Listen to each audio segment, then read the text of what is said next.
ஒரு குரு, இளம் சீடர்கள் எதிரில் உட்காந்துருக்கிறாங்க.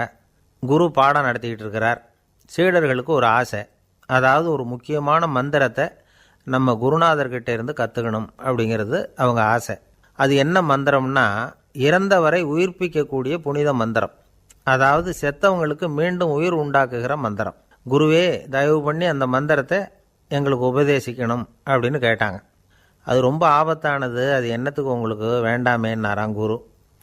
எங்களுடைய நம்பிக்கை உறுதிப்படுறதுக்காகத்தான் கேட்குறோம், வேற ஒன்றும் இல்லை அப்படின்னாங்களாம் சீடர்கள். பக்குவப்படாத அறிவுங்கிறது ரொம்ப ஆபத்தானது அப்படின்னாராம் குரு.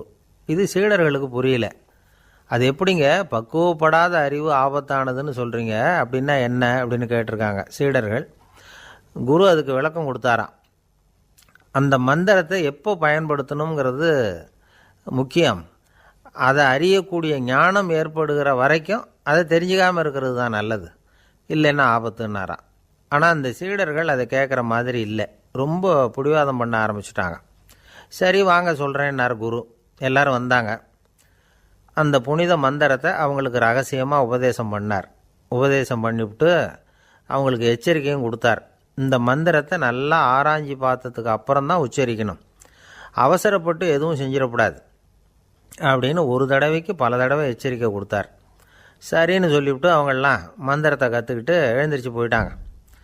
ஒரு நாள் அந்த சீடர்கள் எல்லாம் மணற்பாங்கான இடத்துல அப்படியே நடந்து போயிட்டுருக்கிறாங்க. ஒரு பாலைவன பகுதி மாதிரி ஒரு இடம். அங்கே ஒரு இடத்துல எலும்புகள் குவியலாக கிடந்தது. உடனே இந்த சீடர்கள் முன்ன பின்ன யோசிக்காமல், தியானமும் பண்ணாமல், அந்த மந்திரத்தோட பயனை சோதித்து பார்க்கணும் அப்படின்னு நினச்சிக்கிட்டு அந்த மந்திரத்தை உச்சரிக்க ஆரம்பிச்சிட்டாங்க. அவ்வளோதான். உடனே என்னாச்சு தெரியுமா, அந்த எலும்புகள் எல்லாம் ஓநாய்களாக மாறி அவங்கள துரத்த ஆரம்பிச்சுட்டுது. சீடர்கள் எல்லாம் தலைதெறிக்கி ஓட ஆரம்பிச்சிட்டாங்க. ஓநாய்களும் விடலை, அவங்கள துரத்தி பிடிச்சி கடித்து கொதற ஆரம்பிச்சுட்டுது.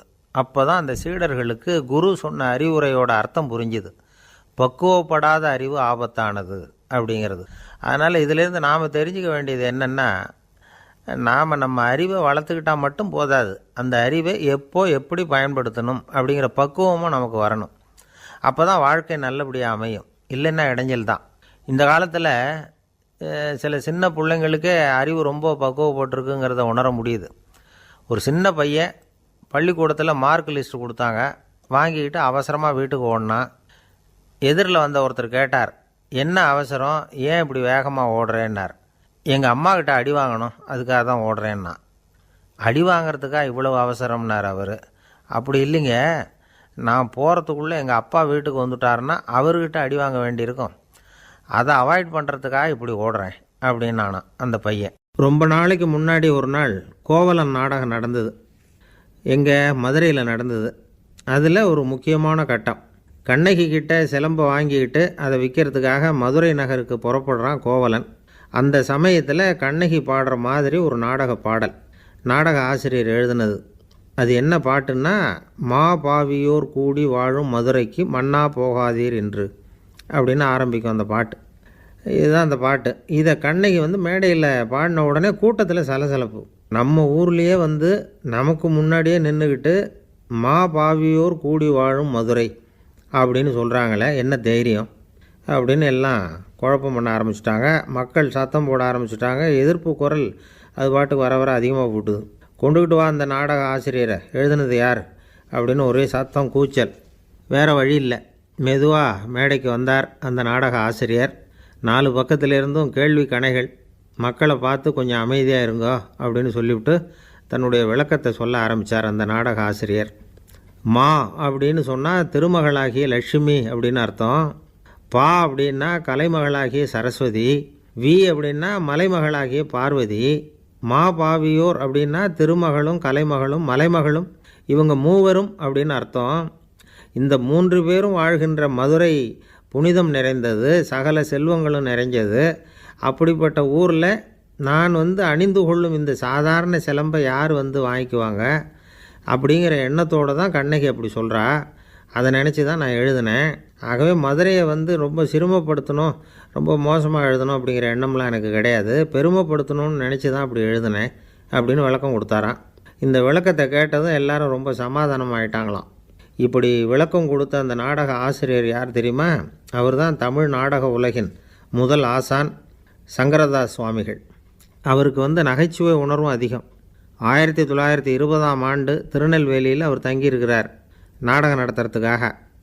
அவர் தங்கியிருந்த வீட்டில் கொசு மூட்டைப்பூச்சி அதிகமாக இருந்திருக்கு.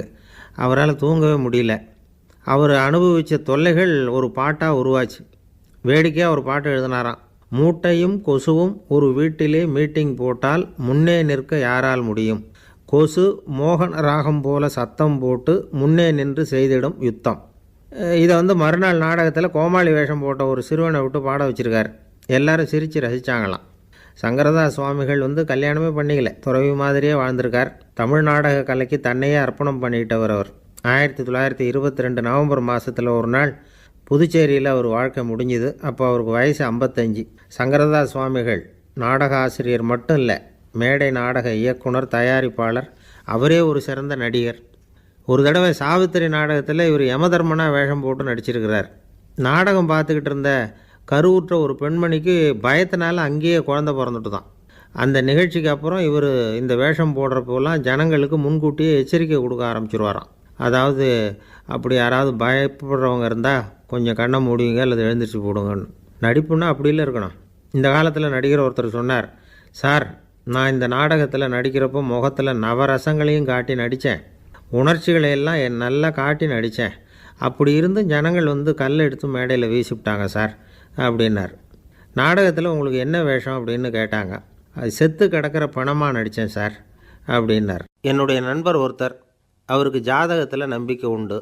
அவரே ஜோசியமெல்லாம் பார்ப்பார். என்ன சார் இந்த காலத்தில் இதையெல்லாம் நம்பிக்கிட்டு இருக்கீங்களேன்னு கேட்டால், உங்களுக்கு ஒன்றும் தெரியாது சார், இந்த உலகத்தில் ஒவ்வொருத்தரும் அவங்கவுங்க செய்கிற நல்லது கெட்டதுக்கு தகுந்த பலனை அனுபவிச்சே தேரணும்பார். அது மட்டும் இல்லை, ஒருத்தன் செத்துட்டா கூட அவன் செஞ்ச பாவ புண்ணியங்கள் கூடவே போயிட்டுருக்கோம்பார். அது எப்படி கூட போவோம் அப்படின்னு குதர்க்கமாக கேட்டால், அதுக்கு அவர் ஒரு கதை சொன்னார். அது ரொம்ப சுவாரஸ்யமாக இருந்தது. ஒரு ஊரில் ஒருத்தர் இருந்தாராம்.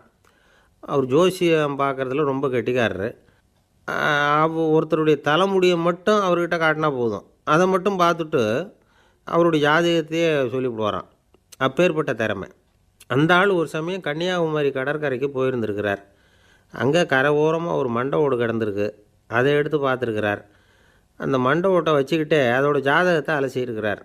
இந்த மண்டை ஓட்டுக்கு உரிய ஆசாமி வாழ்க்கையில் ரொம்ப கஷ்டப்பட்டுருக்கிறான், நிறைய கஷ்டத்தை அனுபவிச்சிருக்கிறான், அது தாங்க முடியாமல் தான் கடலில் விழுந்து தற்கொலை பண்ணிகிட்ருக்கான் அப்படிங்கிறத அவர் கணிச்சுட்டார்.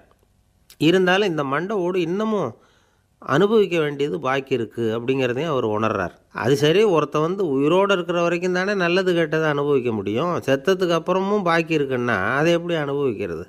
இந்த மண்டை ஓட்டுக்கு இன்னும் கொஞ்சம் பாக்கி இருக்குது அப்படிங்கிறது அவருக்கு புரிஞ்சதே தவிர அதோட அர்த்தம் என்னங்கிறது அவருக்கு சரியாக விளங்கலை. சரி, இதை இன்னும் கொஞ்சம் விவரமாக ஆராய்ச்சி பண்ணி பார்ப்போம் அப்படின்னு நினச்சிக்கிட்டு அதை தன்னுடைய வீட்டுக்கு எடுத்துகிட்டு போயிட்டார். அந்த மண்டை ஓட்டை ஒரு பொட்டியில் வச்சு பூட்டினார். தன்னுடைய தனி அறையில் அதை பத்திரமா வச்சுக்கிட்டார். தினமும் ராத்திரி ஆனதும் தன்னுடைய மனைவியை பார்த்து, நீ போய் பூஜை அறையில் தனியாக படுத்துக்கோ அப்படின்னு சொல்லிவிட்டு இவர் தினம் ராத்திரி 12 மணிக்கு பொட்டியை திறந்து பார்ப்பார். மண்டை ஓடு அப்படியே இருந்ததே தவிர இன்னும் கொஞ்சம் பாக்கி இருக்குங்கிறதுக்கு அர்த்தம் அவருக்கு விளங்கலை. அந்த மண்டை ஓட்டுக்கு இன்னும் என்ன பாக்கி இருக்க போகுது? இப்படியே ஒரு 10 நாள் போச்சு. அந்த வீட்டம்மாவுக்கு சந்தேகம் வந்துட்டுது. நம்ம வீட்டுக்காரர் நம்மளை தனியாக ஏன் தூங்க சொல்கிறார் அப்படிங்கிற சந்தேகம். உடனே பக்கத்து வீட்டு அம்மாக்கிட்ட விஷயத்தை சொல்லியிருக்கிறாங்க. அந்த அம்மா உடனே, நீ கவலைப்படாத, நான் கண்டுபிடிச்சி சொல்கிறேன்னு சொல்லிவிட்டாங்களாம். அன்றைக்கி ராத்திரியே ஜன்னல் வழியாக எட்டி பார்த்துருக்குறாங்க. இந்த ஆள் மண்டை ஓட்டை கையில் வச்சுக்கிட்டு அதை திருப்பி திருப்பி அப்படியும் அப்படியும் பார்த்துக்கிட்டு இருந்தது தெரிஞ்சுட்டுது. மறுநாள் காலையில் அவரோட மனைவியை பார்த்தாங்க. ஏம்மா, உன் வீட்டுக்காரருக்கு நீ முதல் மனைவியா 2வது மனைவியா அப்படின்னு கேட்டாங்க. எனக்கு தெரிஞ்ச வரைக்கும் நான் ஒருத்தி தான் அவருடைய மனைவின்னாங்க. அப்படி இல்லை, நீ அவருக்கு 2வது மனைவி. முதல் மனைவியின் மண்டை ஓடு தான் அவர் கையில் இருக்குப்போ, அதை தான் அவர் தினமும் ராத்திரியில் எடுத்து பார்த்துக்கிட்டு இருக்கிறாரு அப்படின்னு விட்டாங்க அந்த அடுத்த வீட்டம்மா. அப்படியா விஷயம்னு சொல்லிவிட்டு கணவன் வீட்டில் இல்லாத நேரமாக பார்த்து அந்த மண்டை ஓட்டை எடுத்து கொண்டாந்து ஒரு உரலில் போட்டு உலக்கையால் குத்தி நொறுக்க ஆரம்பிச்சுட்டுது அந்த அம்மா. வெளியே போயிருந்த அந்த ஆள் அப்போ தான் உள்ளே நுழைஞ்சார். மண்டை ஓடு உலக்கைக்கிட்ட குத்து வாங்கிட்டு இருக்கு. அது அனுபவிக்க வேண்டியது இன்னும் கொஞ்சம் பாக்கி இருக்குது அப்படிங்கிறதுக்கான அர்த்தம் எனக்கு இப்போ தான் புரிஞ்சுதுன்னாராம் அவர். இந்த கதையிலேருந்து நாம் இன்னொரு நீதியையும் புரிஞ்சுக்கணும். அதாவது நம்ம வீட்டை பற்றி நமக்கு தெரியாததெல்லாம் அடுத்த வீட்டுக்காரங்களுக்கு நல்லா தெரியும். ஒருத்தர் ரொம்ப கவலையோடு உட்காந்துருந்தார். எதை பற்றி சார் கவலைப்படுறீங்கன்னு கேட்டோம். எதிர்காலத்தை பற்றி கவலைப்படுறேன்னார். ஏன்னு கேட்டோம்.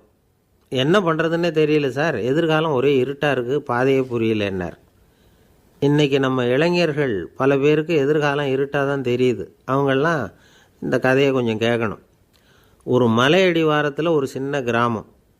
அந்த மலை ரொம்ப உயரமானது. அடர்த்தியாக செடி கொடிகள் மரங்கள் அதில் மண்டி கிடக்குது. பகல் வேளையில் இருட்டாக தான் இருக்கும், அவ்வளோ அடர்த்தி. அந்த மலை உச்சியில் ஒரு கோவில். நாள் ராத்திரியே புறப்பட்டால் தான் காலையில் அந்த கோவிலுக்கு போய் சேர முடியும். கிராமத்து இளைஞன் ஒருத்தன் அந்த மலை உச்சிக்கு போக வேண்டியிருந்தது. கையில் ஒரு விளக்கை எடுத்துக்கிட்டு நாள் ராத்திரியே புறப்பட்டான். புறப்பட்டு போனவன் கிராமத்து எல்லையிலேயே நின்றுட்டான். ஏன் தெரியுமா? அவன் கையில் இருந்த விளக்கோட வெளிச்சம் 10 அடி தூரத்துக்கு தான் தெரியுது. அது வரைக்கும் தான் பாதை தெளிவாக இருக்குது. அதுக்கு அப்பாலெல்லாம் ஒரே இருட்டாக இருக்குது, பாதை புரியல. இவன் யோசனை பண்ணி பார்த்தான். மனசுக்குள்ளே ஒரு சந்தேகம். 10 அடி தூரம் தானே வெளிச்சம் தெரியுது, அப்படின்னா நாம் 10 அடி தூரம் தானே போக முடியும். அதுக்கும் அந்தாண்ட ஒரே இருட்டாக இருக்குதே, அதில் எப்படி நாம் நடந்து போகிறது? நாம் ரொம்ப தூரம் நடந்து போய் ஆகணுமே. அப்படிப்பட்ட நினப்பெல்லாம் அவனுக்கு வந்துவிட்டுது. இதுதான் அவன் மனசில் ஏற்பட்ட தயக்கம். இப்படி யோசிச்சுக்கிட்டே அந்த இளம் ஆசாமி புறப்பட்ட இடத்துலையே நின்றுக்கிட்டு இருக்கிறான். அந்த சமயத்தில் ஒரு வயசான பெரியவர் அந்த பக்கமாக வந்தார். அவர் கையில் இதை விட சின்னதாக ஒரு விளக்கு வச்சுருந்தார். அது எப்படின்னா அது ஒரு 5 அடி தூரத்துக்கு தான் வெளிச்சம் காட்டுது. அவ்வளவு சின்ன விளக்கு. அவரும் மலை உச்சிக்கு போகிறதுக்காக தான் வந்துக்கிட்டு இருக்கிறார். அவரை பார்த்து இவன் கேட்டான், என்ன பெரியவரே, இவ்வளவு சின்ன விளக்கை வச்சுக்கிட்டு அவ்வளவு தூரத்துக்கு எப்படி மலையேற போகிறீங்க அப்படின்னு கேட்டான். நீ ஏன் இப்படி தயங்கிட்டே நிற்கிறேன்னு கேட்டார் பெரியவர். என்கிட்ட இருக்கிற விளக்கு 10 அடி தூரத்துக்கு தான் பாதையை காட்டுதுன்னா. இப்போ பெரியவர் சொன்னார், தம்பி, உன் கையில் இருக்கிற விளக்கு கொடுக்குற வெளிச்சத்தை வச்சு நீ முதல்ல 10 அடி தூரம் முன்னாடி போ. 10வது அடியில் போய் நின்றுக்கிட்டு பாரு. மறுபடியும் ஒரு 10 அடி தூரத்துக்கு பாதை தெரியும். இப்படி உன் கையில் இருக்கிற விளக்கு தொடர்ந்து வெளிச்சம் காட்டிக்கிட்டே இருக்கும். நீ முன்னேற முன்னேற அந்த வெளிச்சமும் முன்னேறும். அதனால் எத்தனை கிலோமீட்டர் தூரம் வேணும்னாலும் நீ இந்த 10 அடி தூரம் வெளிச்சத்தை வச்சுக்கிட்டே நீ போயிடலாம், புறப்படு அப்படின்னார். இப்போ தான் அந்த பெரியவர் சொன்னது இளைஞனுக்கு பளிச்சுன்னு புரிஞ்சுதான். உடனே உற்சாகமாக புறப்பட்டான், உச்சிக்கு போய் சேர்ந்தான். இந்த கதையிலேருந்து நாம் புரிஞ்சிக்க வேண்டியது என்ன தெரியுமா? நீண்ட கால திட்டம் ஒன்று போடும் பொழுது நமக்கு முன்னாடி இருக்கிறத மறந்துவிட்டு மனசை போட்டு குழப்பிக்கக்கூடாது. உங்கள் கையில் என்ன இருக்கோ அதுலேயே உங்கள் எதிர்காலம் மறைஞ்சிருக்குது. கண் முன்னாடி தெரியறத வச்சு ஆரம்பிங்க, போக போக வழி தானாக புலப்படும் அப்படிங்கிறார் ஒரு பெரியவர். பெரிய பயணங்களையெல்லாம் இப்படி தான் நடத்த வேண்டியிருக்கும். ஒவ்வொரு அடியாக எடுத்து வச்சா ஓடி போய் சேர்ந்து விடலாம். மலைச்சி போய் நின்றுட்டா நின்றுக்கிட்டே இருக்க வேண்டியது தான். நம்ம ஆள்லாம் ரொம்ப மோசமாக இருக்கிறாங்க. ஒருத்தன் அப்படி தான் நீண்ட தூர பிரயாணம் ஒன்று புறப்பட்டான்.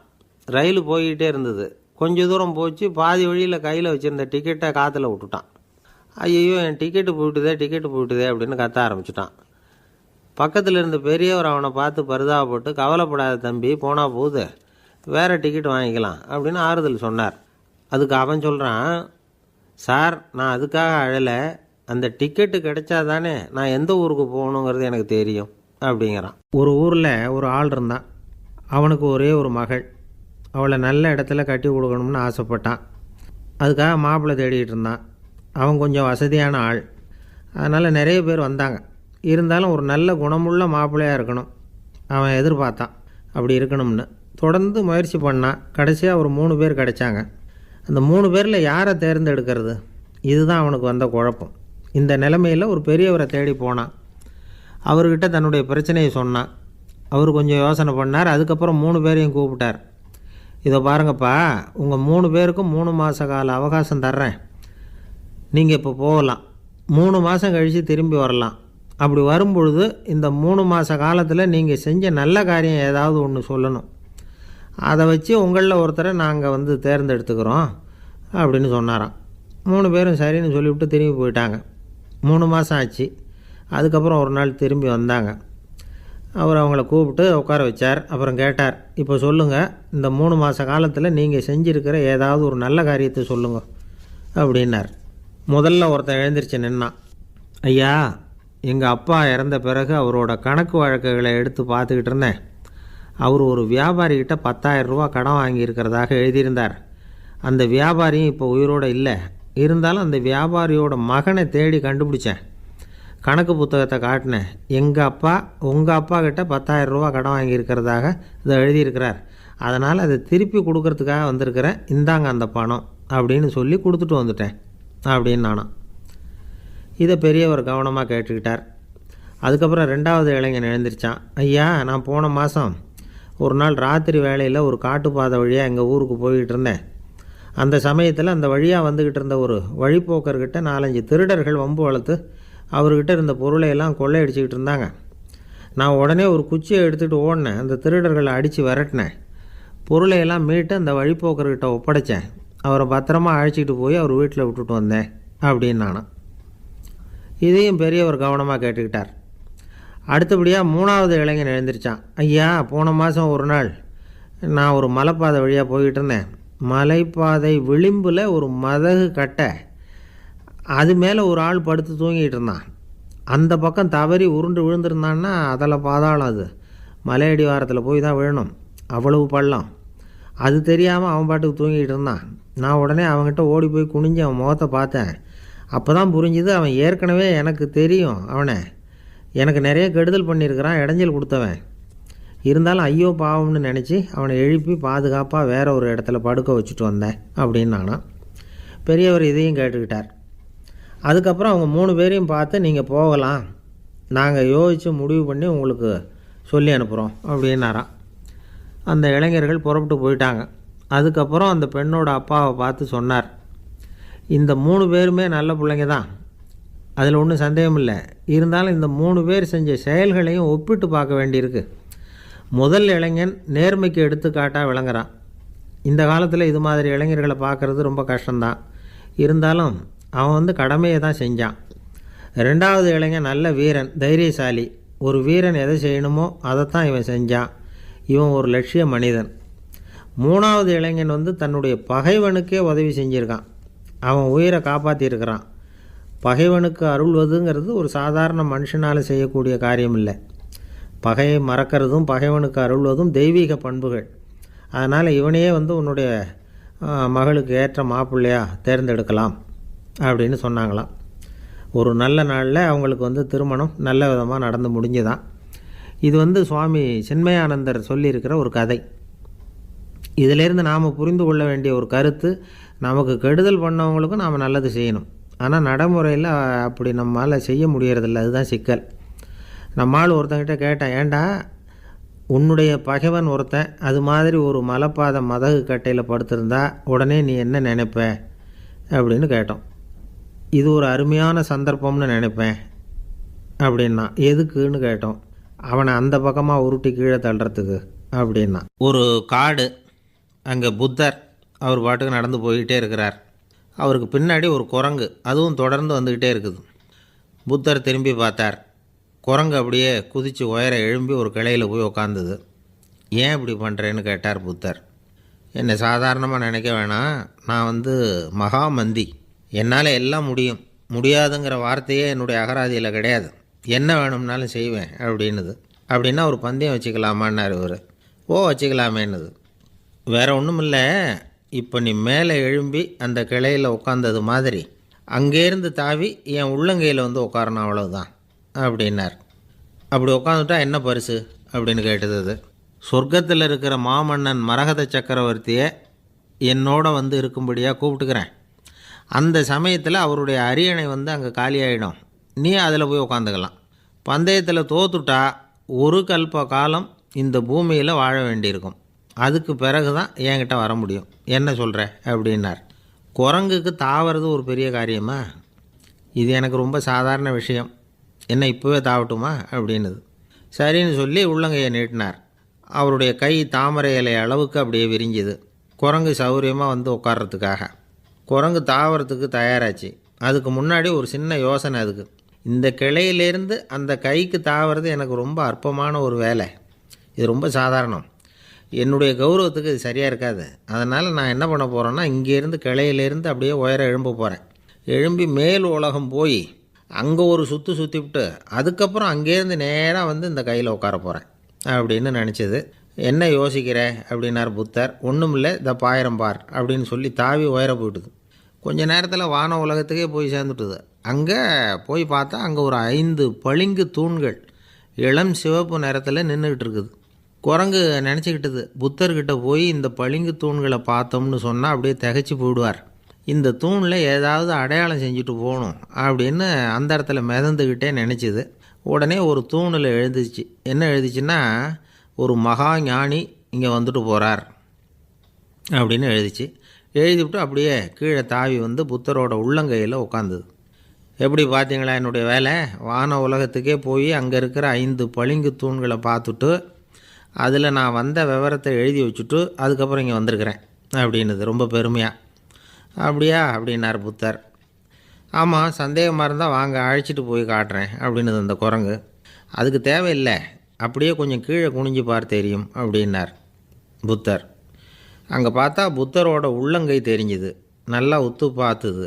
அவரோட ஒரு விரலில் அது எழுதிய வாசகம் தெரிஞ்சுது. குரங்கு யோசனை பண்ணிச்சு, அப்படின்னா வானத்தில் நான் பார்த்தது புத்தரோட விரல்களா அப்படின்னு யோசிச்சுது. இதை புரிஞ்சுக்கிட்ட உடனே அந்த குரங்கோட கர்வம் அழிஞ்சு போச்சான். நம்ம மனசு தான் இந்த குரங்கு. மனம்ங்கிறதும் ஆணவங்கிறதும் ஒரு நாணயத்தின் 2 பக்கங்கள். மனம் உள்ளவரை ஆணவமும் இருக்கும். மனம் அழிஞ்சாதான் ஆணவம் அழியும். மனம் அழிய வேண்டும் அப்படின்னு பெரியவங்க சொல்கிறது இந்த அர்த்தத்தில் தான். நம்ம ஆளுங்க சவால் விடுறதெல்லாம் வேறு மாதிரி.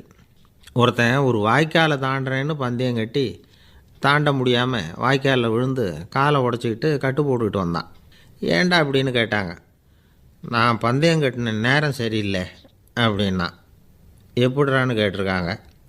வாய்க்காலில் தண்ணி இருக்கிற நேரமாக பார்த்து பந்தயம் கட்டியிருக்கணும் அப்படின்னானா. ஒரு அம்மா, அவங்களுக்கு 35 வயசு இருக்கும். குடும்பத்தில் எந்த கஷ்டமும் இல்லை. இருந்தாலும் காரணம் இல்லாமல் பிள்ளைங்க பேரில் கோவப்படுறது, எரிஞ்சு விடுறது அவங்க வழக்கம். பிள்ளைங்க அழும். உடனே அவங்க மனசும் சங்கடப்படும். இன்னொரு அம்மா, நல்ல வேலையில் இருக்கிறவங்க, வாரத்துக்கு ஒரு தடவையாவது தலைவலி வந்துடும். இவங்களுக்கெல்லாம் உடம்புல எந்த கோளாறும் இல்லை, மனசு மட்டும் சரியாக இருக்காது. தூக்க மாத்திரை கையில் வச்சுருப்பாங்க.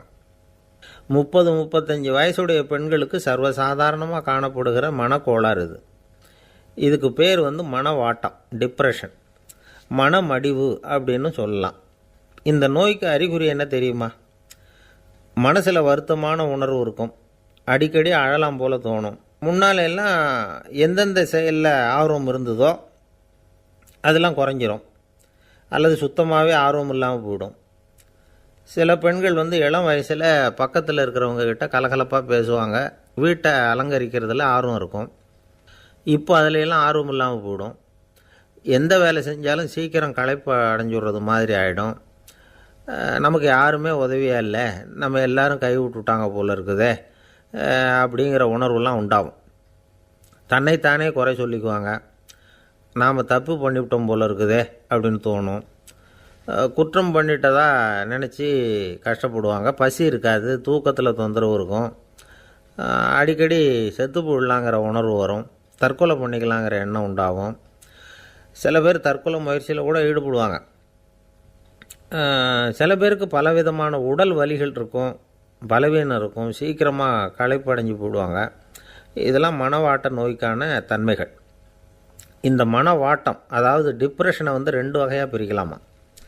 ஒன்று தானாக உண்டாக்கிக்கிறது, இன்னொன்று எதிர் விளைவை உண்டு பண்ணுகிற அல்லது நரம்பு சம்பந்தப்பட்ட டிப்ரெஷன். தானாக உண்டாக்கிக்கிற மனவாட்ட நோய் இருக்குது பாருங்கள், அதுக்கு ஏதாவது சூழ்நிலை காரணமாக இருக்கலாம், அல்லது இல்லாமலும் போகலாம். மூளையில் டொப்பாமைன் அல்லது செரட்டோனின் இதோட அளவு குறையும் பொழுது இந்த டிப்ரெஷன் உண்டாகுது. இதுக்கு ஓரளவு பிறவி காரணங்கள் கூட இருக்கலாம். குடும்பத்தில் வேறு சிலருக்கும் வரலாம். பாதிக்கப்பட்ட பெண்ணை பார்க்குறதுக்கு பலவீனமாக தெரியும். கடுமையான குற்ற உணர்வு இருக்கும். தனியாக இருக்கிறதுக்கு ஆசைப்படுவாங்க. நடு ராத்திரியில் எழுந்திரிச்சு உட்காந்து கஷ்டப்பட்டுக்கிட்டு இருப்பாங்க. கொடூரமான முறையில் தற்கொலை பண்ணிக்க முயற்சி பண்ணுவாங்க. தீ வச்சுக்கிறது, அமிலத்தை குடிக்கிறது, தூக்கில் தொங்குறது. இப்படி தானாக வரவழைச்சிக்கிற மனவாட்ட நோய் வந்து மறையக்கூடிய நோய். ஒரு தடவை வந்தால் 3லேருந்து 6 மாதம் வரைக்கும் நீடிக்கும். இடைப்பட்ட காலங்களில் நோயாளி இயல்பாக இருப்பார். எதிர் விளைவை உண்டு பண்ணுகிற அல்லது நரம்பு சம்பந்தப்பட்ட மனவாட்ட நோய் எப்படின்னா, கணவன் மனைவி மாமியார் மருமகள் இப்படிப்பட்ட உறவு முறை பிரச்சனைகள், தோல்விகள், எரிச்சல்கள், ஆஃபீஸு பிரச்சனை இப்படிப்பட்ட சூழ்நிலையால் உண்டாகிறது. எல்லாத்துக்கும் மருந்து இருக்குது, மார்க்கம் இருக்குது, கவலைப்பட வேண்டியதில்லை, தைரியமாக இருக்கணும். உளவியல் மருத்துவம் இதுக்கு ரொம்ப உபயோகமாக இருக்கும். சில பெண்களை பாருங்கள், அவங்க எதுக்கும் அலட்டிக்கிறது இல்லை. ஒரு அம்மா அப்படி தான் தன்னுடைய கணவனை அழைச்சிக்கிட்டு ஒரு மனநோய் மருத்துவர்கிட்ட வந்தாங்க. டாக்டர், எங்கள் வீட்டுக்காரர் திடீர்னு ஒரு மாதிரி ஆயிட்டார், வித்தியாசமாக நடந்துக்கிறார். எப்படின்னா, இவர் தன்னையே ஒரு ஒட்டடை குச்சியாக நினச்சிக்கிட்டு இருக்கிறார். அப்படி நினச்சிக்கிட்டு தன்னுடைய தலையாலேயே வீட்டில் உள்ள ஒட்டடையெல்லாம் தொடச்சிக்கிட்டு இருக்கிறார் அப்படின்னாங்க. எவ்வளவு நாளாக அப்படி இருக்குதுன்னு கேட்டார் டாக்டர். 1 வாரமாக அப்படி இருக்குது அப்படின்னாங்க அந்த அம்மா. அப்படின்னா முன்னாடியே ஏன் அழைச்சிட்டு வரல அப்படின்னு கேட்டார் டாக்டர். வீடு பூரா சுத்தமாகட்டுமேனு பார்த்துக்கிட்டு இருந்தேன் டாக்டர் அப்படின்னாங்களாம் அந்த அம்மா. ஒரே ஒரு ஊரில் ஒரு பாதிரியார் இருந்தார். ரொம்ப நாள் சந்தோஷமாக வாழ்ந்தார். ஒரு நாள் அவர் மடத்து சமையல் அறையில் பாத்திரங்களை கழுவி துலக்கி சுத்தப்படுத்திக்கிட்டு இருந்தார். அந்த சமயத்தில் ஒரு தேவதூதன் அவர் முன்னாடி வந்து நின்னான். இவர் நிமிர்ந்து பார்த்தார். ஆண்டவர் என்னை உங்ககிட்ட அனுப்பியிருக்கிறார், பரலோகத்தில் வாசம் செய்யறதுக்கு உங்களுக்கு நேரம் வந்துட்டுது அப்படின்னு அந்த ஆள். ஆண்டவருக்கு என்னோட ஞாபகம் வந்ததுக்கு நன்றி. ஆனாலும் இப்போ இங்கே நீயே பாரு, எவ்வளவு பாண்டங்கள் பாக்கி இருக்குது, இவ்வளவையும் நான் சுத்தப்படுத்த வேண்டியிருக்கு. நான் நன்றி கெட்டவனாக இருக்க விரும்பலை. இந்த பணியை முடிக்கிற வரைக்கும் என்னுடைய பரலோக வாழ்வை தள்ளி வைக்க முடியுமா? நீ என்ன நினைக்கிற அப்படின்னு கேட்டார். தேவதூதன் தனக்கே உரிய விவேகத்தோட அன்போட பாதிரியாரை பார்த்தான்.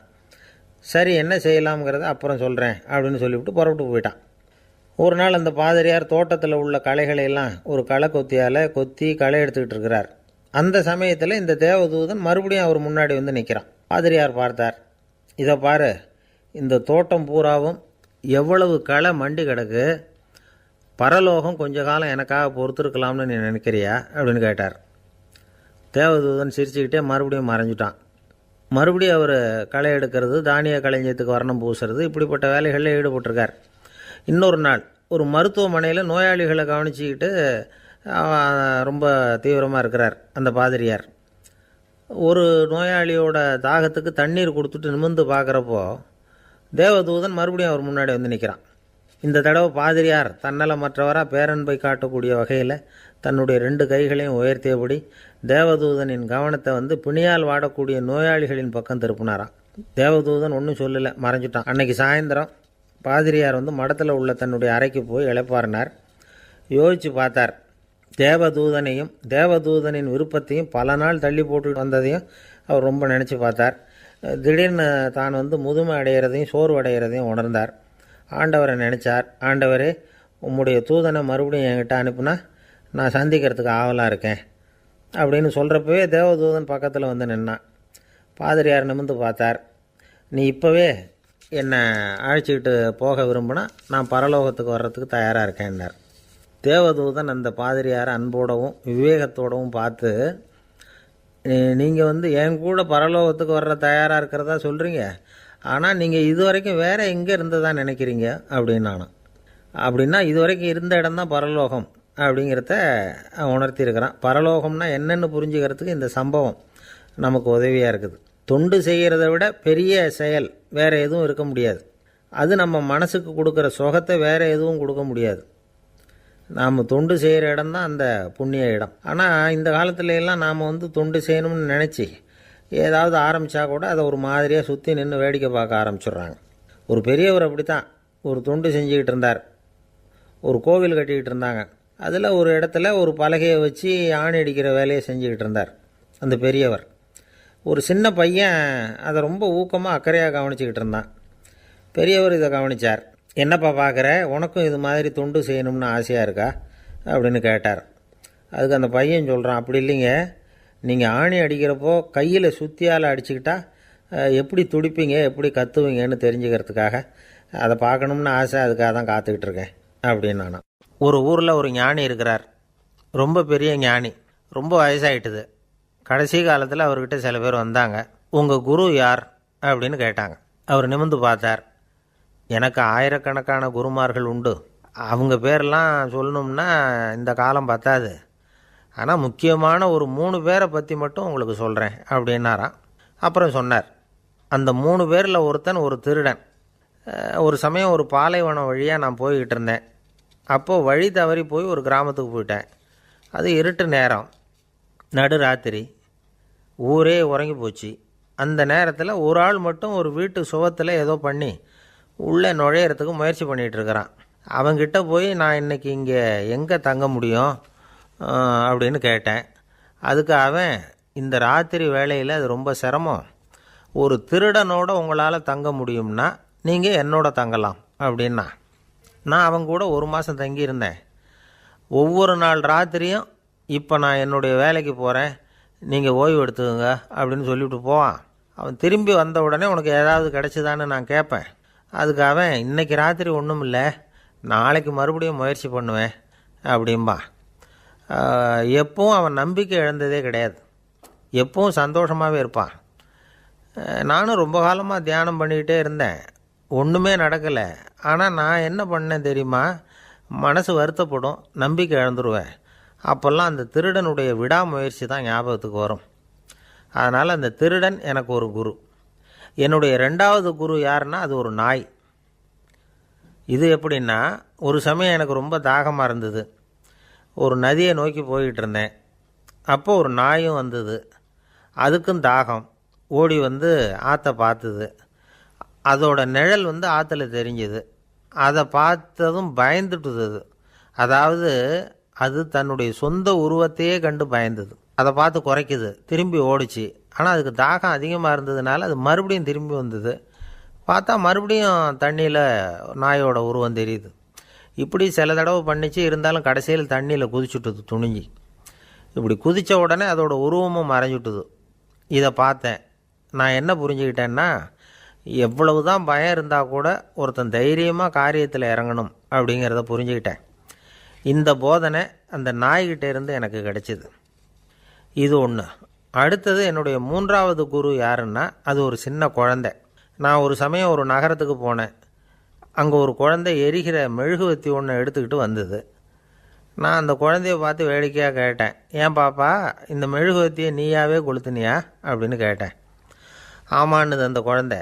சரி, இந்த மெழுகுவத்தி முன்னாடி எரியாமல் இருந்தது, இப்போ எரியுது. இந்த மெழுகுவத்திக்கு வெளிச்சம் எங்கேருந்து வந்தது, அதை எனக்கு காட்ட முடியுமா அப்படின்னு கேட்டேன் அந்த குழந்தைகிட்ட. இதுக்கு அந்த குழந்தை சிரிச்சுக்கிட்டு அந்த மெழுகுவத்தியை ஊதி அணைச்சுட்டுது. அதுக்கப்புறம் என்னை பார்த்து கேட்டுது, இப்போ இந்த மெழுகுவத்தியின் வெளிச்சம் போனதை பார்த்தீங்க இல்லையா, அது எங்கே போச்சுன்னு எனக்கு சொல்லுங்க அப்படின்னுது.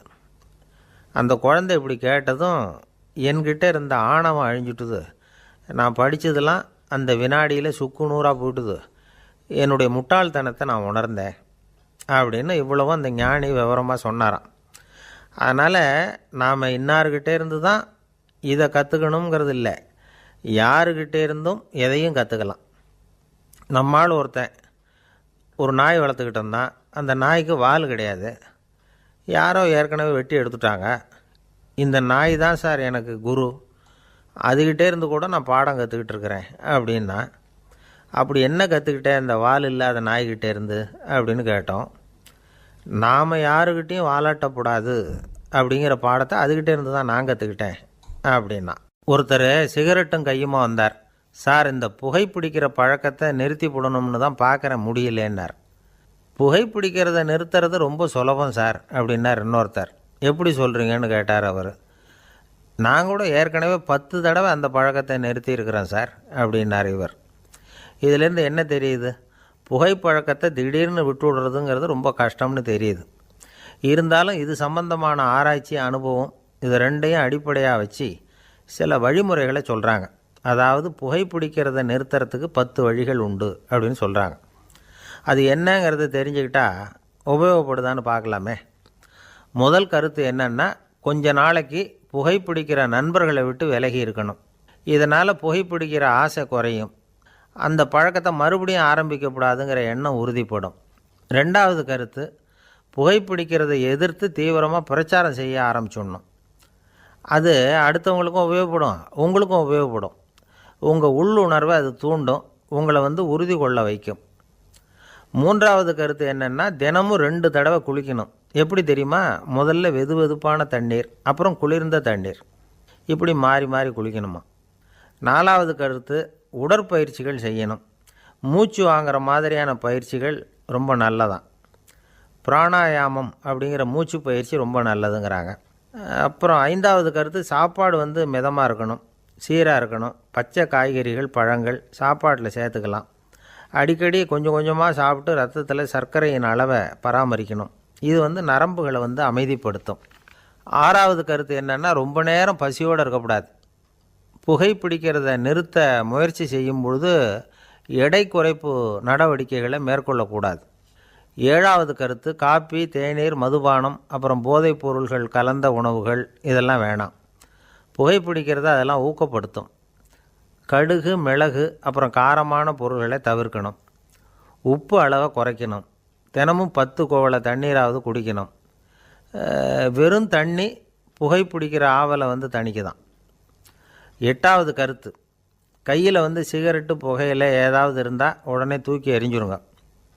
அது கையில் இருக்கிற வரைக்கும் புகைப்பிடிக்கிற ஆசை வந்துக்கிட்டே இருக்கும். ஒன்பதாவது கருத்து என்னென்னா, இறை நம்பிக்கை உள்ளவங்க புகைப்பிடிக்கிற எண்ணம் வர்றப்போவெல்லாம் பிரார்த்தனை செய்ய ஆரம்பிச்சுடலாம். 10வது கருத்து, உங்களுக்கு ரொம்பவும் வேண்டியவங்க யாரோ அவங்கக்கிட்ட எல்லாம் நீங்கள் புகைப்பிடிக்கிறத நிறுத்தி விட்டதாக சொல்லிவிடுங்க. இந்த 10 வழிகளையும் கடைபிடிக்க ஆரம்பிச்சுட்டா புகைப்பிடிக்கும் பழக்கத்தை நிறுத்தி விடலாம் அப்படின்னு சொல்கிறாங்க அனுபவப்பட்டவங்க. முயற்சி பண்ணி பார்க்கலாம். ஒரு முக்கியமான இடத்துல நின்றுக்கிட்டு இருந்தார் ஒருத்தர். அங்கே இன்னொருத்தர், ஏன் சார் இந்த இடத்துல சிகரெட் பிடிக்கலாமா அப்படின்னு அனுமதி கேட்டார். இந்த இடத்துல சிகரெட் பிடிக்கக்கூடாதுங்க அப்படின்னாரு இவர். நீங்கள் இப்படி சொல்கிறீங்க, ஆனால் இந்த இடத்துல கீழே நிறைய சிகரெட் துண்டுகள் கிடக்குதே, அவங்கெல்லாம் யார்? அவங்கெல்லாம் உங்கள் மாதிரி என்கிட்ட அனுமதி கேட்காதவங்க அப்படின்னாராம் இவர். இந்த உலகத்தில் எவ்வளவோ உயிரினங்கள் இருக்குது. ஒவ்வொன்றும் ஒவ்வொரு விதமாக சண்டை போடுது. இப்போ 2 மாடு சண்டை போட்டுக்குதுன்னு வச்சுக்கோங்க, என்ன பண்ணும்? 2 முட்டிக்கும். அதுக்கு சண்டை போடுறதுக்கு ஆயுதமாக உபயோகப்படுறது அதோட கொம்பு. 2 சேவல் சண்டை போட்டுக்குதுன்னு வச்சுக்கோங்க, அதுக்கு ஆயுதமாக உபயோகப்படுறது அதோட கால் நகம். காலால் தான் அது ஒன்றோட ஒன்று சண்டை போட்டுக்கும். ஆனால் 2 மனுஷன் சண்டை போட்டுக்கிறான்னு வச்சுக்கோங்க, இவன் இன்னதை தான் ஆயுதமாக உபயோகப்படுத்துவான்னு குறிப்பிட்டு சொல்ல முடியாது. கல்லை எடுப்பான், கத்தி எடுப்பான், துப்பாக்கி எடுப்பான், என்ன வேணாலும் பண்ணுவான். வாயால் திட்டுவான், கையால் அடிப்பான், காலால் உதைப்பான், சகலகலா வல்லவன். விலங்குகள்லாம் பொதுவாக வாயை சாப்பிட்றதுக்கு மட்டும்தான் உபயோகப்படுத்துது. ஆனால் இவனுக்கு சாப்பிட்றதுக்கும் அதுதான், சாப்பிட்டு விட்டு திட்டுறதுக்கும் அதுதான். ஆனால் ஒரு விஷயத்தில் மட்டும் கெட்டிக்கிறேன். அதாவது நாம் சண்டை போட்டுக்கிட்டாலும் பரவாயில்லை, கோழிகள் சண்டை போடாமல் இருக்கணும் அப்படின்னு ஆசைப்படுறான். எதுக்காக? கோழிகள் சண்டை போடாமல் இருந்தால் நிறைய முட்டைகள் போடுமா, அதுக்காக தான் இந்த அக்கறை. கோழி பண்ணை வச்சுருக்கிறவங்களுக்கு இது ஒரு பெரிய பிரச்சனை. அதாவது பண்ணையில் இருக்கிற கோழிகளுக்குள்ளே அடிக்கடி சண்டை வந்துடும். அதனால் முட்டை உற்பத்தி குறைஞ்சிரும். சரி, இதுக்கு என்ன பண்ணுறது? பண்ணையில் போய் உட்காந்துக்கிட்டு தினமும் பஞ்சாயத்து பேசிகிட்டு இருக்க முடியுமா? அமெரிக்காவில் கோழி பண்ணை வச்சுருக்கிற ஒருத்தர் இதை பற்றி யோசனை பண்ணி பார்த்தாராம். ஒரு வழியையும் கண்டுபிடிச்சிருக்கார். கோழிக்கெல்லாம் மூக்கு கண்ணாடி மாட்டி விட்டுட்டோம்னா அது சண்டை போடுற குணம் குறைஞ்சிரும், முட்டை அதிகமாகிடும். அந்த கண்ணாடியில் உள்ள லென்ஸு சிவப்பு நிறத்தில் இருக்கணும், அவ்வளவுதான் அப்படின்னு அவர் கண்டுபிடிச்சாராம். இது ஏற்கனவே நடைமுறையில் கண்டுபிடிக்கப்பட்ட ஒரு விஷயம். ஆனால் எல்லா கோழிக்கும் சிவப்பு மூக்கு கண்ணாடி எப்படி மாட்டி விடுறது? அப்படியே மாட்டி விட்டாலும் அது நழுவாமல் இருக்கணுமே. இப்போ நாமெல்லாம் நடு விரலால் மூக்கு கண்ணாடி நடுவில் தொட்டு அப்படி ஸ்டைலாக சரி பண்ணிக்கிறோம். அது மாதிரி கோழி எப்படி சரி பண்ணிக்கும்? இதுதான் பிரச்சனை. இதுக்கு அவர் என்ன வழி கண்டுபிடிச்சாருன்னா, கோழிக்கெல்லாம் மூக்கு கண்ணாடிக்கு பதிலாக விழியொட்டு வில்லைகள், கான்டாக்ட் லென்ஸ், அதை பொருத்தி விட்டா என்ன அப்படின்னு யோசனை பண்ணார். அதே மாதிரி பண்ணார். அதே மாதிரி செஞ்சு பார்த்தார், வெற்றி. அதுக்கப்புறம் கோழியெல்லாம் சண்டை போட்டுக்கலையாம், சமாதான பிரியர்கள் ஆகிட்டு தான். கோழிகளுக்கு இயல்பாகவே சண்டை போடுற குணம் உண்டு. ஆனால் அதோட கண்ணுக்கு பார்க்குற பொருள்லாம் ரோஜா நிறத்துலையோ அல்லது இன்னும் சொல்லப்போனால் அழுத்தமான சிவப்பு நிறத்துலையோ தெரிஞ்சதுன்னா சண்டை போடுற குணம் குறைஞ்சிருதான். அந்த சமயத்தில் அது அதிகமாகவும் முட்டையிட ஆரம்பிச்சுடுதான். அதே நேரத்தில் இறை எடுக்கிறத கூட குறைச்சிக்குதான். இது ஏன் இப்படி பண்ணுதுங்கிறது விஞ்ஞானிகளுக்கு இன்னமும் புரியலையா. எப்படியோ அமெரிக்க கோழிகள்லாம் கான்டாக்ட் லென்ஸ் பொருத்திக்க ஆரம்பித்தாச்சு. கோழி கழுத்தை பிடிச்சிக்கிட்டு ஒரு சில வினாடிகளில் அதை பொருத்தி போடுறாங்களாம். கோழியோட ஆயுள் பூரா அது அப்படியே இருக்குமா. பண்ணையில் முட்டை உற்பத்தி குறைஞ்சா இது மாதிரி விஞ்ஞானபூர்வமாக பரிகாரம் தேடுறது தான் நல்லது. நமக்கு வேண்டியப்பட்ட ஒருத்தர் அவர் ஒரு கோழி பண்ணை வச்சுருந்தார். அந்த பண்ணையில் பாதி கோழி திடீர்னு செத்து போச்சு.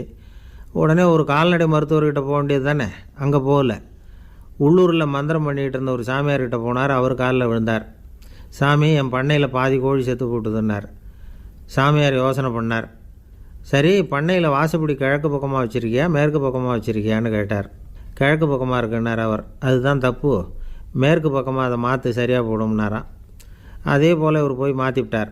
அப்பவும் பாதி செத்து போச்சு. மறுபடியும் சொன்னார், சாமி மறுபடியும் பாதி கோழி செத்து போட்டுதேன்னார். சரி, கூரை எப்படி போட்டிருக்க, ஓடு போட்டிருக்கியா இல்லை கீத்து போட்டிருக்கியான்னார். ஓடு போட்டிருக்கேன்னாராம் அவர். அதுதான் தப்பு, அதை கீத்து போட்டுரும் சரியாக போடும்னாராம். சரின்னு போய் அதையும் மாற்றி பார்த்தார். மறுபடியும் போயிட்டுது, கோழி செத்து போச்சு. வந்தார். மறுபடியும் பாதி செத்து போச்சு சாமின்னு வந்தார். இவரும் யோசனையை மாற்றி மாற்றி சொல்லிகிட்டே இருக்கிறார். இப்படி அவரும் மாற்றி மாற்றி பார்த்தார். 6வது தடவையாக அவரை தேடிட்டு வந்தார். அந்த சமயத்தில் இவர் ரொம்ப தீவிரமாக யோசனை பண்ணி பார்த்துட்டு, அது சரிப்பா, நீயும் என்கிட்ட சளைக்காமல் வந்துக்கிட்டு இருக்கிற, நானும் யோசனை சொல்லிகிட்டு இருக்கேன். இப்போவும் உங்ககிட்ட சொல்கிறதுக்கு என்கிட்ட யோசனை நிறையா இருக்குது. ஆனால் சோதிக்கிறதுக்கு உங்ககிட்ட கோழி இல்லையே, என்ன பண்ணுறது அப்படின்னாராம் இவர். ஒரு தெருவில் சில சிறுவர்கள் விளையாடிக்கிட்டு இருந்தாங்க. ஏதோ ஒரு உயரமான கல்லை நடுத்தெருவில் வச்சு அதை சுற்றி சுற்றி ஓடி வந்துக்கிட்டு இருக்கிறாங்க. அது என்ன விளையாட்டோ அவங்களுக்கு தான் தெரியும். கொஞ்ச நேரம் அப்படி விளையாடிக்கிட்டு இருந்தவங்க விளையாடி முடித்ததும் அந்த கல்லை நடுத்தெருவில் அப்படியே விட்டுட்டு அவங்கவுங்க வீட்டுக்கு ஓடி போட்டாங்க. அதுக்கப்புறம் அந்த வழியாக 2 பெண்கள் பேசிக்கிட்டே வந்தாங்க. பேச்சு சுவாரஸ்யத்தில் நடுத்தெருவில் இருந்த அந்த கல்லை கவனிக்கலை. காலில் இடிச்சுட்டுது, லேசாக ரத்தம் வந்துட்டுது, வலி தாங்கலை. காலில் இடிச்சுக்கிட்ட பொண்ணு திட்ட ஆரம்பிச்சுட்டுது. வர வர ஊர் உலகம் ரொம்ப கெட்டு போச்சு, யாருக்கும் பொறுப்பே கிடையாது பாரு, இப்படி நடுத்தருவில் பொறுப்பு இல்லாமல் இப்படி கல்லை போட்டு வச்சுருக்குறாங்களே, இது நியாயமா அப்படின்னு சொல்லி இந்த சமூகத்தை கடுமையாக விமர்சனம் பண்ணிக்கிட்டு அவங்க போயிட்டாங்க. கொஞ்ச நேரம் கழித்து ஒரு வாலிபன் அந்த வழியாக வந்தான். அந்த கல்லை பார்த்தான், நின்னான். ஒரு நிமிஷம் யோசனை பண்ணான். என்ன பண்ணலாம்னு பார்த்தான். தன்னுடைய வீரத்தையும் பலத்தையும் காட்டணும்னு நினச்சான். பின்னாடி போனான். அப்புறம் வேகமாக ஓடி ஒரு சின்ன ஹை ஜம்ப் அப்படியே துள்ளி குதித்தான். துள்ளி குதித்து தாண்டி அந்த பக்கமாக போய் விழுந்தான். அப்படியே விசில் அடிச்சுக்கிட்டு அவன் பாட்டுக்கு நடந்து போகிறான். அடுத்தபடியாக ஒரு காதல் ஜோடி அந்த வழியாக வந்தது. நடுத்தெருவில் கல் கண்ணில் பட்டது. அவங்க 2 பேரும் ரொம்ப நெருக்கமாக சேர்ந்து வந்துக்கிட்டு இருக்கிறாங்க. நடுவில் கல் இருக்கிறதுனால கொஞ்ச நேரம் 2 பேரும் விலகி மறுபடியும் இந்த பக்கம் சேர்ந்து போகணும். கொஞ்ச நேரம் நாம் பிரிய வேண்டி இருக்குதே அப்படின்னு வருத்தத்தோடு முணுமுணுத்துக்கிட்டே இந்த பக்கம் வந்தாங்க. அதுக்கப்புறம் வழக்கம் போல் சேர்ந்து அவங்க பாட்டுக்கு எதிர்காலத்தை பற்றி கற்பனை பண்ணிக்கிட்டே போயிட்டாங்க. கடைசியாக அந்த வழியாக பார்வை இல்லாத ஒருத்தர் வந்துக்கிட்டு இருக்கார். அவர் கையில் வழக்கமாக வச்சுருக்கிற அந்த ஊன்றுகோல், கையில் இருக்கிற அந்த ஊன்றுகோலால் தனக்கு முன்னாடி அப்படியும் இப்படியும் அப்படியே தட்டிக்கிட்டு பார்த்துக்கிட்டே அவர் மெதுவாக நடந்து வந்துக்கிட்டு இருக்கிறார். வழியில் இருக்கிற அந்த கல் தட்டுப்பட்டுது. உடனே நடுத்தெருவில் ஒரு கல் இருக்குங்கிறத அவர் புரிஞ்சுக்கிட்டார். உடனே குனிஞ்சார். அந்த கல்லை தடவி பார்த்து எடுத்தார். தெரு ஓரமாக கொண்டுட்டு போய் போட்டார். அதுக்கப்புறம் அவர் பாட்டுக்கு அவர் வழியில் நடந்து போனார். இப்போது இதில் பல பேர் வந்தாங்க போனாங்க. இவங்களில் பார்வை உள்ளவங்க யார், பார்வை இல்லாதவங்க யார்? இப்படி ஒரு கேள்வி கேட்டால் என்ன பதில் சொல்ல முடியும்? கொஞ்சம் யோசித்து பார்த்தா இன்றைக்கி பல பேர் இப்படி தான் இருந்துக்கிட்டு இருக்கிறோம். ஒரு ஆள் பார்க்குறதுக்கு பெரிய மனுஷன் மாதிரி இருக்கார். ஒரு தெரு வழியாக நடந்து வந்துக்கிட்டு இருந்தார். இருட்டு நேரம். வழியில் ஒரு பெரிய கல் கிடந்தது, கருங்கல். பார்த்தார். கொஞ்ச நேரம் யோசித்தார். போய் தூக்கி பார்த்தா ரொம்ப கனமாக இருந்தது. இன்னொரு ஆள் சேர்ந்தாதான் தூக்க முடியும். இவர் உடனே ரோட்டோரமாக போய் ஒரு மரத்தடியில் உட்காந்துக்கிட்டார். 2 பக்கமும் பார்த்துக்கிட்டே இருக்கார், யாராவது வர்றாங்களான்னு. கொஞ்ச நேரத்தில் ஒருத்தர் வந்தார். இவருக்கு தெரிஞ்சவர். என்னங்க இந்த நேரத்தில் இங்கே உட்காந்துருக்குறீங்கன்னு கேட்டார் அவர். அதோ அந்த கருங்கல் அப்படின்னு சுட்டி காட்டினார். ஓ, அதை தூக்கி ஓரமாக போடணுமா? வாங்க 2 பேரும் தூக்கலான்னார் வந்தவர். நான் அதுக்காக உட்காந்துருக்கலேன்னார் இவர். பின்ன வேற எதுக்காகன்னார் அவர். ஒரு மனுஷன் கருங்கல்லில் காலை இடிச்சுக்கிட்டான்னா எப்படி துள்ளுவான்னு பார்க்கணுங்கிறது எனக்கு ரொம்ப நாளாக ஒரு ஆசை. அதுக்காக தான் உட்காந்துருக்கிறேன் அப்படின்னாராம். என்னுடைய நண்பர் ஒருத்தர் ஆழ்ந்த சிந்தனையில் இருந்தார். என்ன யோசனை பண்ணுறீங்கன்னு கேட்டேன். தலைவர் ஆகணும்னு பார்க்குறேன், அதுதான் என்ன வழின்னு யோசிச்சுக்கிட்டு இருக்கேன்னார். நான் கூட அது மாதிரி யோசித்து பார்த்தேன். அதுக்கப்புறம் அந்த யோசனையை கை விட்டுட்டேன் அப்படின்னோம். ஏன்னு கேட்டார். அதுக்கான தகுதிகள் நமக்கு இல்லைங்கிறது புரியுது. அது நமக்கு புரியறத விட நம்ம விட மற்றவங்களுக்கு நல்லா புரிஞ்சு போச்சு. அதனால் பேசாமல் கம்முன்னு இருந்துடுறது தான் நல்லது அப்படின்னோம். தலைவர் ஆகிறதுக்கு தகுதிகள் வேறு உண்டோ அப்படின்னு கேட்டார். அவர் யதார்த்தமாக தான் கேட்குறார். நாங்கள் உடனே எங்ககிட்ட இருந்த ஒரு புஸ்தகத்தை எடுத்து அவர்கிட்ட கொடுத்தோம். படித்து பாருங்கன்னு. தலைவர் ஆகிறதுக்கு என்ன வழி அப்படிங்கிறத பற்றி அதில் போட்டிருக்கிறாங்க. முதல் வழி என்ன தெரியுமா? ஒரு 4 பேர் முன்னாடி இல்லைன்னா ஒரு கூட்டத்துக்கு முன்னாடி நீங்கள் பேச போகிறீங்க. அப்போ எப்படி ஆரம்பிக்கணும்னா, உண்மையான புகழ்ச்சி, நேர்மையான பாராட்டு, இதோடு ஆரம்பிக்கணும். எடுத்ததுமே அது சரியில்லை இது சரியில்லைன்னு பேசிகிட்டு இருக்கக்கூடாது. மக்களை பார்த்து நீங்கள் தான் தப்பு பண்ணிவிட்டீங்க அப்படின்னு நேரடியாக சொல்லக்கூடாது. தவறு இருந்தாலும் அதை மறைமுகமாக ஏதாவது கதை சொல்லி அதிலிருந்து அவங்க புரிஞ்சுக்கிற மாதிரி செய்யணும். அடுத்தவங்க பண்ண தப்பு என்னன்னு அலசறதுக்கு முன்னாடி நீங்கள் பண்ணின தப்பு என்னங்கிறத பற்றியே பேசுங்க. எதுக்கும் நேரடியாக உத்தரவு போட்டுக்கிட்டு இருக்கக்கூடாது. இதை நீங்கள் செய்யணும் அப்படின்னு சொல்கிறதுக்கு பதிலாக நீங்கள் இப்படி செஞ்சால் எப்படி இருக்கும் அப்படின்னு கேள்வி மாதிரி கேட்கணுமா. இப்படி கேட்டால் அது உத்தரவு மாதிரி தெரியாதான். அடுத்தவங்க மரியாதையை காப்பாற்றுறது மாதிரி பேசணுமா. உங்கள் பேச்சு இன்னொருத்தரை அவமானப்படுத்துறது மாதிரி இருக்கக்கூடாதான். ஏண்டா இவங்ககிட்ட போய் மாட்டிக்கிட்டோம்னு யாரும் நினச்சிடக்கூடாது. ஒவ்வொரு சின்ன வளர்ச்சியையும் பாராட்டணும். வெற்றி சாதாரணமாக இருந்தாலும் பாராட்டாமல் இருந்துடக்கூடாது. பாராட்டும் பொழுது தாராளமாக இருக்கணும். குறை சொல்லும் பொழுது கவனமாக இருக்கணும். வாய்க்கு வந்தபடி பேசிவிட்டால் அதுக்கப்புறம் வகையாக மாட்டிக்கிட்டு முழிக்க வேண்டியிருக்கும். நீங்கள் பேசுகிறது இன்னொருத்தருக்கு ஒரு கௌரவத்தையும் மரியாதையும் உண்டு பண்ணுறது மாதிரி இருக்கணும். நீங்கள் பேசுகிறது அடுத்தவங்களுக்கு இருக்கிற கொஞ்ச நெஞ்ச மரியாதையும் எடுத்து விடுறது மாதிரி இருக்கக்கூடாது. உங்கள் பேச்சை கேட்டால் கேட்குறவங்களுக்கு ஒரு ஊக்கம் வரணும், உற்சாகம் வரணும். தவறு எதுவாக இருந்தாலும் அதை சுலபமாக திருத்திக்கலாம், சரி பண்ணிக்கலாங்கிறது மாதிரி இருக்கணும் உங்கள் பேச்சு. அடுத்தவங்களை சந்தோஷப்படுத்துங்க. உங்கள் யோசனையை கேட்டு நடந்துக்கிறதுனால அந்த சந்தோஷம் அவங்களுக்கு கிடைக்கணும். இந்த தகுதியெல்லாம் உங்ககிட்ட இருந்தால் நீங்கள் ஒரு சிறந்த தலைவராகலாம் அப்படின்னு அந்த புஸ்தகத்தில் போட்டிருக்குது. இந்த காலத்தில் தலைவர் ஆகிறதுக்கு வேறு சில தகுதிகள்லாம் கூட தேவைப்படுது. ஒரு புள்ள தன்னுடைய அப்பா கிட்ட, அப்பா உன்ன மாதிரியே நானும் அரசியலில் சேரணும், தலைவர் ஆகணும்னு ஆசைப்படுறேன். இன்னையிலேருந்து எனக்கு அரசியல் பாடம் கற்றுக் கொடு அப்படின்னு கேட்டிருக்கான். அவரும் சரின்னு சொல்லிவிட்டு ஒரு பெரிய ஏணியை எடுத்துகிட்டு வந்தாரான். ஒரு செவுத்தில் சாத்தினார்.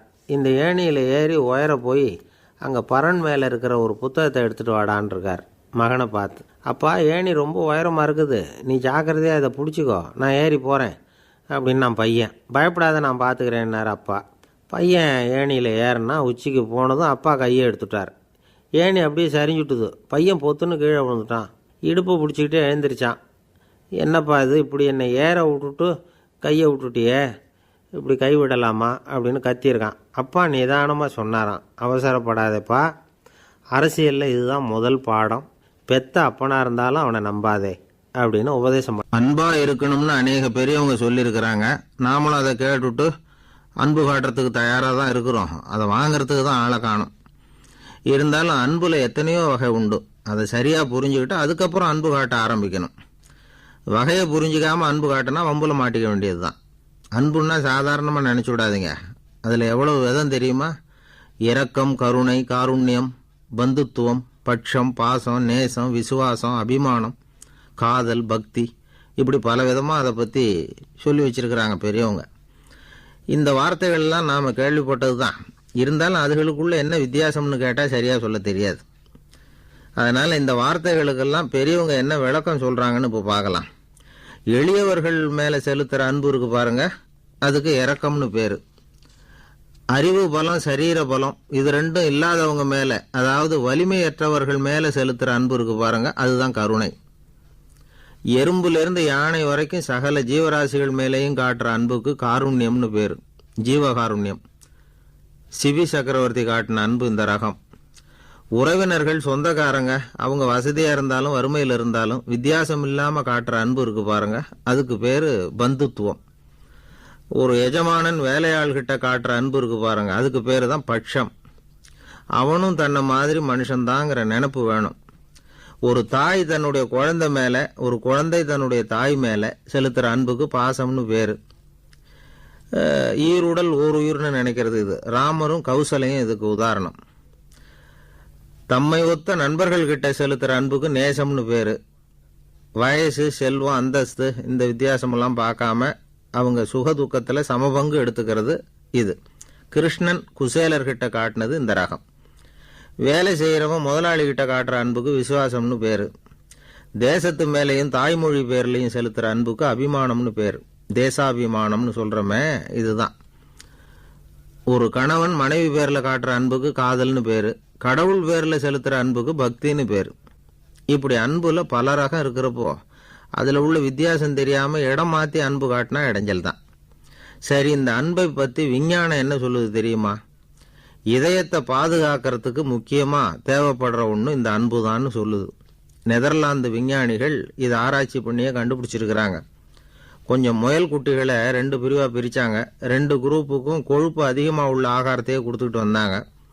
ஆனால் ஒரு குரூப்புக்கு வெறுமன ஆகாரத்தை கொடுத்ததோடு சரி, இன்னொரு குரூப்பு முயல்களுக்கு ஆகாரம் கொடுத்ததோடு நிறுத்திக்கல. அதுக்கு முன்னாடி கூண்டுகளை திறந்து விட்டு முயல்களை கொஞ்ச நேரம் எடுத்து கொஞ்சி விட்டு அதுக்கப்புறமா ஆகாரம் கொடுத்தாராம் ஆராய்ச்சியாளர். இந்த குரூப்புக்கு இதய பாதிப்பு 60% குறைச்சலாக இருந்துதான்.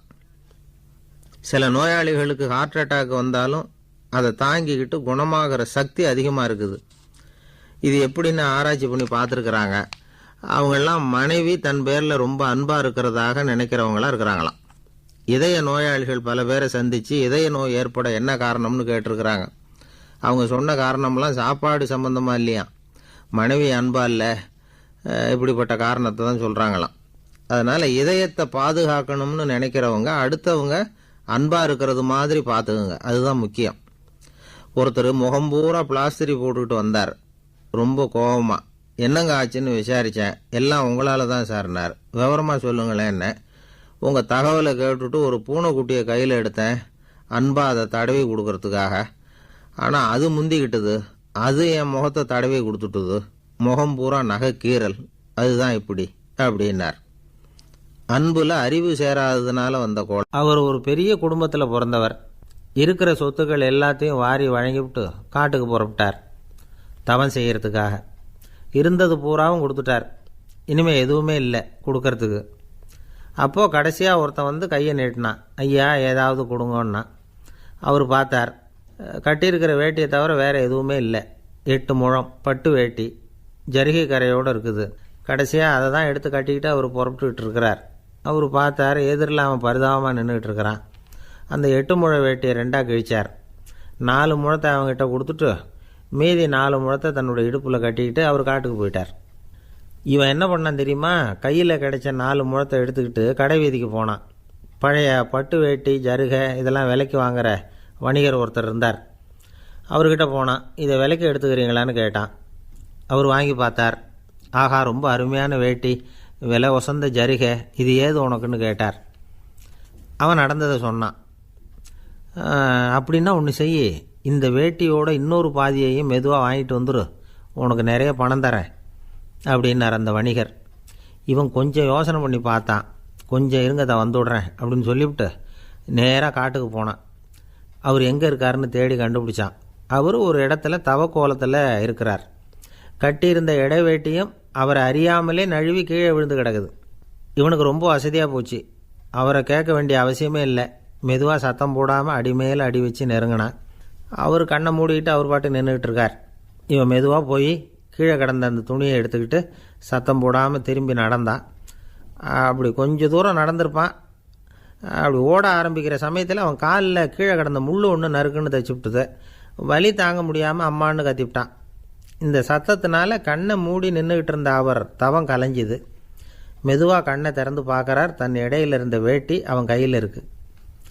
இப்போ அவர் நினைக்கிறாராம், இந்த வேட்டி மேலே நான் வச்ச ஆசை அல்லவா அவனை வந்து திருடன் ஆக்கிவிட்டுது அப்படின்னு நினச்சாரான். இது எப்பேற்பட்ட மனநிலைங்கிறத கொஞ்சம் யோசிச்சு பாருங்கள். தான் ஒரு பொருள் மேலே வைத்த பற்று இன்னொரு மனிதன் திருடனாக ஆகிறதுக்கு காரணமாயிட்டுதே அப்படின்னு நினைக்கிறார். அப்படி நினச்ச அவர் யார் தெரியுமா? அவர் தான் மகாவீரர். இழந்துட்டேங்கிறியே, நீ என்னத்தை கொண்டு வந்த இங்கே இழக்கிறதுக்கு? நீ என்னத்தை உண்டாக்குன இது அழிஞ்சுட்டுதுன்னு சொல்கிறதுக்கு? இது அவருடைய சிந்தனை. இன்றைக்கி நம்ம சிந்தனையெல்லாம் வேறு மாதிரி இருக்குது. ஒருத்தன் நடுத்தெருவில் உட்காந்து அழுதுகிட்டு இருந்தான். அந்த வழியாக வந்தவர் கேட்டார், ஏன்ப்பா அழற அப்படின்னு கேட்டார். 5 ரூபா சார், இந்த இடத்துல விழுந்துட்டுது, ரொம்ப நேரமாக தேடுறேன், கிடைக்காது போல இருக்கு அப்படின்னா. எப்போ தொலைஞ்சுது அப்படின்னு கேட்டார். அது எனக்கு தெரியாது சார், பணத்தை தொலைச்சவன் தேடி பார்த்துட்டு போயிட்டான், நான் அவனுக்கு பின்னாடி தேட வந்தவன் அப்படின்னு சொல்லிவிட்டு மறுபடியும் தேட ஆரம்பித்தானான். அமெரிக்க ஜனாதிபதி ஆப்ரஹாம் லிங்கன் ஒரு நாள் தன்னோட கோச்சு வண்டியில் தலைநகரான வாஷிங்டனுக்கு போயிட்டுருக்கிறார். கோச்சு வண்டி ஒரு சாலையில் போயிட்டுருக்கு. அந்த சாலைக்கு ஒரு பக்கத்தில் பயங்கரமான சதுப்பு நிலம். சதுப்பு நிலம்னா அது புதைகுழி, புதை மணல்ங்கிறோம்ல, அது மாதிரி. அந்த சதுப்பு நிலத்தில் யாராவது மாட்டிக்கிட்டா அவ்வளவுதான், ஆளை கொஞ்சம் கொஞ்சமாக உள்ளே அமுக்கிவிடும், தப்பிச்சு கரையிறது கஷ்டம். அப்படிப்பட்ட நிலம் அது. ஆப்ரஹாம் லிங்கன் ஏதோ ஒரு முக்கியமான அரசாங்க வேலையாக போயிட்டு திரும்பி வந்துக்கிட்டு இருக்கிறார். அதனால் அந்த சமயத்தில் அவர் விலை உசந்த ஆடைகளை அணிஞ்சிருக்கிறார்.